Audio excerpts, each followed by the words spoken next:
ఒకరోజు శ్రీనాథుడు తన కూతుర్ని వెంటబెట్టుకుని మంది మార్బలంతో కలిసి పోతన గారింటికొచ్చారు. ఆ సమయంలో పోతన భాగవతంలో గజేంద్ర మోక్షం ఘట్టాన్ని రాస్తున్నారు. ఏమి రాస్తున్నావు బావా అని అడుగుతూనే తాళపత్రాన్ని తీసుకుని పైకి గట్టిగా చదివారు పద్యం.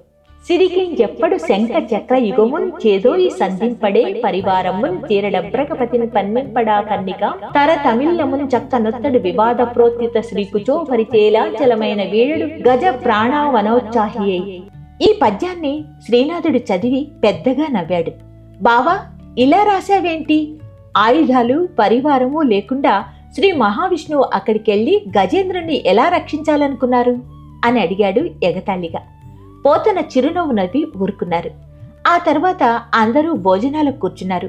భోజనాలు చేస్తుండగా పోతన గారి కొడుకు పరిగెత్తుకుంటూ వచ్చి, మావయ్య, మీ పాప బావిలో పడిపోయింది అని కంగారుగా చెప్పాడు. శ్రీనాథుడు, అయ్యో అమ్మడు అంటూ కంచం ముందు నుండి గబుక్కున లేచి ఎంగిలి చేయి కూడా కడుక్కోకుండా పెరట్లోకి పరిగెత్తుకెళ్లి బావిలోకి తొంగి చూసి, సుశీలా, సుశీలా అని గట్టిగా పిలిచారు.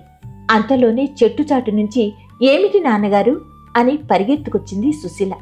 ఇదేమి సరసం బావా, ఇది నీ పనే కదా అని చిరు కోపంగా అడిగాడు శ్రీనాథుడు.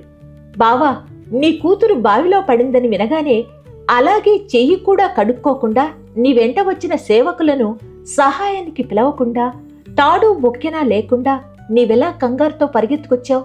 పిల్లలెలా కాపాడదామనుకున్నావు? నీ బిడ్డ పట్ల నీకెంత ఆతృత ఉందో భక్తులు ఆపదలో ఉంటే భగవంతుడు కూడా అంతే సుమా. ఆయన దేవుడు కనుక ఆయన వెంట శంఖం, చక్రం, గద పరివారమంతా వచ్చారు. ఆ చక్రంతో ముసలి తలను ఖండించి గజేంద్రుణ్ణి రక్షించారు. భగవంతుడికి తన నిజమైన భక్తుల పట్ల అంత ఆర్తి ఉంటుంది అని చెప్పాడు పోతన. నన్ను క్షమించండి బావా అని మనస్ఫూర్తిగా క్షమాపణ అడిగాడు శ్రీనాథుడు పోతనామాచ్యుల వారిని.